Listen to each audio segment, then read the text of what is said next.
What's up, y'all, man? This is NBA Dope Boy. I'm coming to you with another video talking about Rachel Nichols interviewing Carmelo of his Player of the Week, a sentiment award. Yes, I do agree with that. You have other guys who had a better week. Whoever gave Carmelo this award was a Carmelo fan, but I'm surprised how well Carmelo is able to bounce back. But I've always said this about the brother. He needed someone that can handle all the other aspects of the game while he could just focus on scoring. So let's see what Rachel has to say, and I will provide Back. feedback. The And why cringe journey back. queen. Retirement is now the last thing on his mind. Melo draws the double. Adams briefly shows. Again, it's Anthony Ferguson. Blows by. I'm not one of the ones that said Melo should delete the post game or the mid range game because I think it brings variety towards the game that looks predictable and the same. Everybody just jacking up threes. I think it has brought a clarity to Portland's offense. So it has been a week. You're out of the NBA, you're back in the NBA. You have a night you go 0 for 8 from 3. The next night you drop 25 points on 50% shooting. And the crowd in Chicago actually starts chanting your name. No, what they really wanted to say was, "We want Melo out of here. We want Melo out of here. Out of here." What has this couple weeks been like? It's been great though. It's been, early on it was a lot emotionally to kind of deal with. I do agree with Carmelo here. They did try to push him out the league. They want to push this analytical agenda that analytics is the only thing that can win in this league. Now acting like Carmelo has done something and no one has believed in him or something like that. Like he's some type of rookie that had to prove himself. One thing I had a problem with Carmelo was Carmelo believing that he was something he was not. Carmelo was never a superstar in my opinion. He was never someone that elevated a person's game. He was someone that needed someone to do all the other aspects of the game. He has that in CJ and Dame, and then he just had to focus on scoring. One thing that cut me off about Melo was when Jeremy Lin arose as that guy that can handle all the other aspects of the game, he should have found a way to just score and had Jeremy Lin do that. But instead, he chose to throw away Jeremy Lin and take over New York and make this about him. Kind of just being out the game for, at that point in time, was a year, to that day.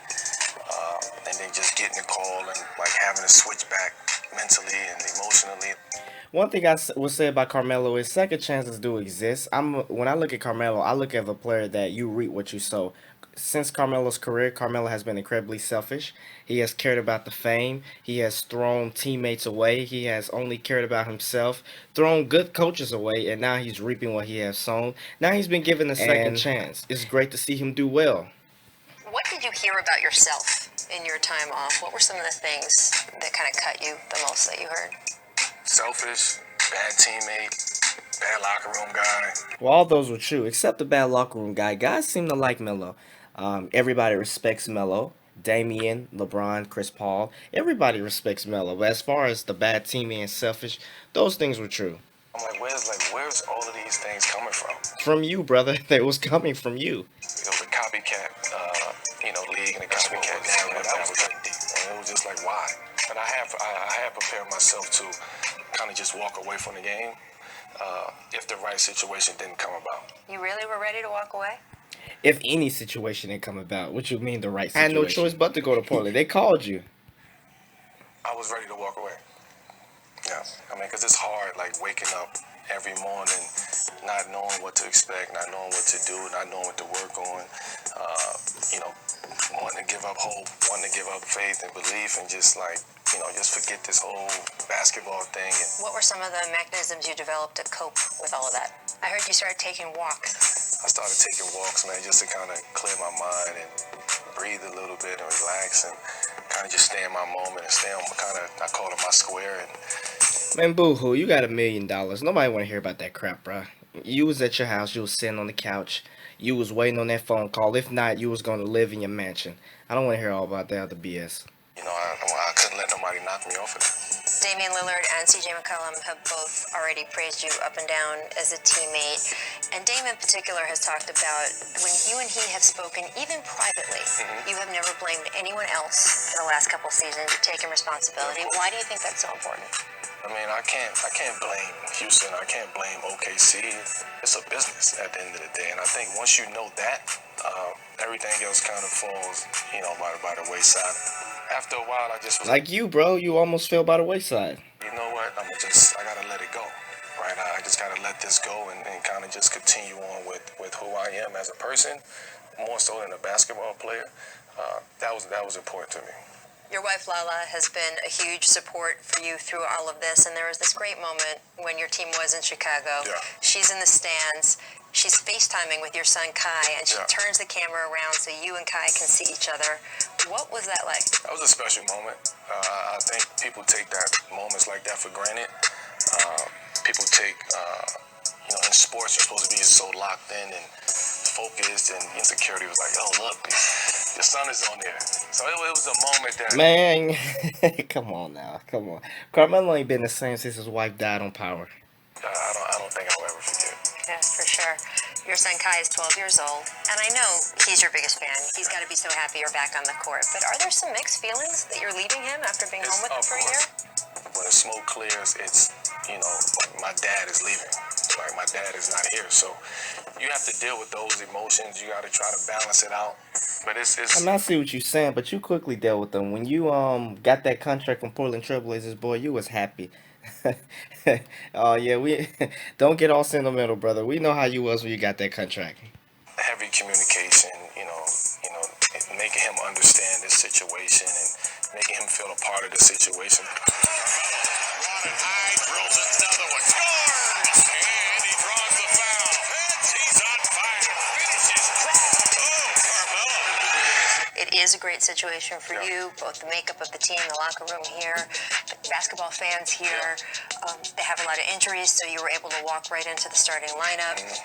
If there comes a time where the injury situation changes or the makeup of the team changes and they want you to have more of a bench role, Yeah, I'm open, and I've told them those guys from the beginning. Like, my big thing was just be transparent with me. Okay.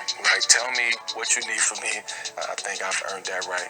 For guys to just be open and honest, and let's put it out there on the table. And that's something that the organization and the guys on the team and I don't get this about Carmelo because I have a hard time believing that every team he went to was afraid to tell him to come off the bench. It was funny because when a question was presented towards him, he laughed at the idea. So I think it's more to that than just guys not telling him he should come off the bench.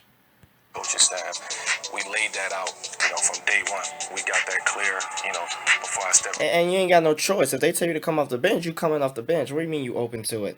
You can you gonna be out the league again. On that first phone call, that was cleared up. I know some people have suggested to you that, oh, good, you got back in. This can be your retirement tour. It doesn't sound like you're looking at it like that. No, and I don't hear that from like my colleagues at all. Like I hear that from media, right? It's like the media wants to like write that narrative. Oh, he should go out and he should retire. Why? Like why you just want me to retire? Like You just got back here. I feel good. It's like I just had a year off. I'm like I had a year off, rested my body. If Carmelo accepts his role, I see him playing a good more 2 or 3 more years. But as far as that, his career has retired right now. He's like Vince Carter. He's just in the league. He's riding towards the sunset. It's like when a doctor tells a person that they got stage 4 cancer and they got a certain amount of days to live. They automatically are pretty much dead. They're just living out the rest of their lives. And that's what Carmelo is doing right now. He's just living out the rest of his career. Whether that's 1 year or 2 years or 3 years. The most important part about that is I rested my mind, right? I got my mind right. And I don't think people understand how strong that is. When you're able to get your mind right, everything else flows. Take those meditation walks around different NBA Just take cities. the meditation walk, stay on my square, and we go from there. I love that he literally goes out and walks for about a half hour, and since he has been back in the NBA, he has still been doing it. They were on a road trip to start his stint with Portland. He's walking around Milwaukee. He's walking around the streets of Chicago. Rachel's trying her hardest to make us feel sorry for a guy who makes that much money. It would never happen. Carmelo, like I said, Carmelo's a brother who reaped what he sown. The media obviously got into the mode of wanting him to get out the league. I do agree with that. But this is what Carmelo has deserved. A lot of guys don't deserve what the media has done to them. But if there's a person that has deserved it, it has been Carmelo Anthony. It is great to see him get a second chance. And that is great. And hopefully he gets to learn from it and ride out the rest of his career, rather it be 1 or 2 or 3 years. But don't make it seem like we've done Carmelo wrong because we have not. half-hour meditation, stay on my square. And Richard, you heard Melo describe how not only physically but mentally, when you're out of the game, how it messes with you.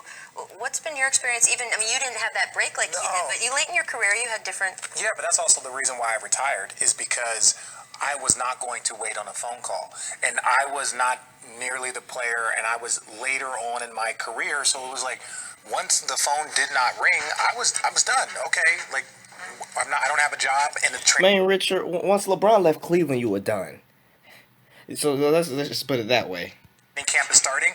To do what he did and work as hard as he These had role players get on TV and try to over magnify their careers. He was a high energy role player. as without actually knowing if he's going to get an opportunity is mentally trying. Because the physical part, you can stay ready, but mentally to just be out there free. And this is a person that's played basketball his entire life. This is a person that's played basketball for 30 years. And then to train for a year and not know if you're going to get a job, that can be mentally trying. And I'm glad that he's continuing to do the things that help get him through it, because that's the last thing you want to do is change the process that allowed you to get back to the right mental space. I can't relate to that, what it's like to him. I can't even begin to understand it. I am stunned that physically he's been able to come in and play like this. To not play for a year in your mid to late 30s. I mean, I have seen well-conditioned guys who are in a rhythm come into training camp, Richard, in their 30s and get hurt their first week of training camp. I know that he did this little weekend training camp in New York before he signed with them, but for them to, he didn't even have a shoot around. When they started him, I was like, oh my God, they're going to hurt him in his first couple days. Not only has he shown that he's in physically good condition, he's excelled. I've been blown away by how he's been able to physically. I want guys to think this about Melo. I'm not the problem that Melo was having, in my opinion, his attitude. That was his problem, and his attitude wasn't worth his production. Now, guys like Max Kellerman would say that he refused to stand in the corner and shoot the three or can't. That's nothing. I didn't have a problem with that. You can't tell a guy like Melo to stand in the corner and shoot threes and delete his post game. That's nonsense. What Portland has been able to do was, are you willing to do that? Okay, then if you're willing to do that, you also could play other aspects of your game. And he's allowed to do that. Let the brother shine in what he can do, and also give him a specific role. And he chose to fix his attitude and shape it up a bit. And, I give it to Melo. He's been doing great. However, Portland is going to come down to defense because that's what they always lack. Contribute right away. I think that's a compliment. I know that he talks about being mentally ready, and I have no doubt that was a huge thing for him, but the physical thing, which I can judge, has been very impressive to me. I mean, look, he has been an elite athlete since he was a teenager. So the fact that he is still an elite athlete in his 30s is not a shock. It's like when beauty queens age really well. You're like, yes, Helen Mirren was beautiful when she was younger. It is hard. There is no soul. Carmelo was extremely strong. I know he was a lot stronger than LeBron in terms of body weight. He used to throw LeBron away in the post. But he used to also eat them honey buns. He used to come in out of shape. So there you go again, Rachel Nichols. And kissing up to another athlete. However, he has Lala Anthony, but Carmelo doesn't care.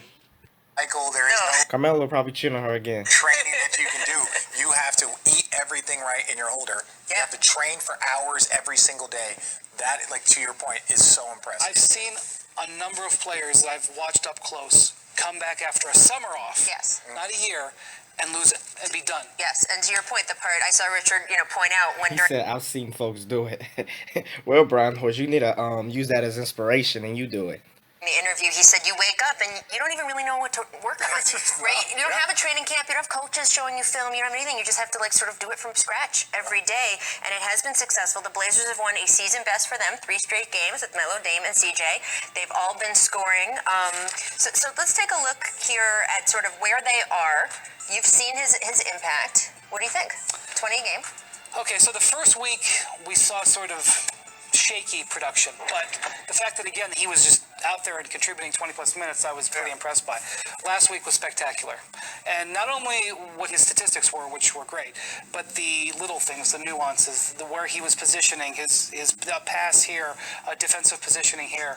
I don't think we should overreact to week 2, just like we didn't overreact to week 1, especially since 2 games last week were against the Bulls, which frankly are one of the worst teams in the league. Tonight he has a great opportunity for a wonderful test. He's had a couple of days off. They play the Clippers here on the road. that's going to be a wonderful test to see, especially since the Clippers will have been able to defensively prepare for him. So let's just not assume that he's back and going to be a contender for the All-Star game, but let's not assume that he's done either. And I completely. Well, that's you don't want to admit that you're wrong. But that is a great point.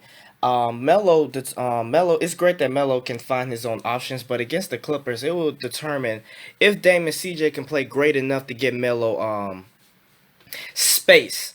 It's wrong to say that he's lost a step and then judge him that if he can still score on one of the best defenses in the league, because not even certain stars can do that. So if Dame and CJ can go nuts or play very well to where they could get Melo space, then I like their chances. But at the end of the day, it's gonna come down to Portland's defense, and they're gonna allow too much points. Agree. Like, there's going to be an up and down. Yeah. Let's not look at like, oh, this 20 games and 30 games. And look, he might struggle next week. He might have a bad game. We can't over dissect who he is right now. He's with the Blazers. He'll be with them, throughout this entire season. He's going to have a good month. He's going to have a bad month. If we sit here and dissect him, then that's bad for him, and that's not fair to him. I think we just need to allow him to play. And look, 1 week good, 1 week okay, but we know he belongs in this league. And by the way, here's what happens when you are 35 years old and playing in your 17th season and all of that. You become more of a situational player, even if you're a starter, right? Yes. There might be situations against certain teams where you are gangbusters and great. There might be situations where you are more of a liability and they rotate away from you a little bit more. That is what happens as you age in any professional sport. But to your point, he still deserves to be here. And I just have to say, the idea of being out the way he was and returning the way he did, whatever happens from here on out, I hope the insight you got from hearing him talk, I walked away from that room feeling like, man, that is an accomplishment, Yes. even in itself. Yes, okay, whatever. That, like I said, Melo's a player that he reaped what he has sown. It's great to see him get another chance. He cried his way back into the league. Let's see, is he able to rewrite his script until he's out the league? If you like this video, make sure you like, share, and subscribe. I'll come to you more about NBA topics, and that's it.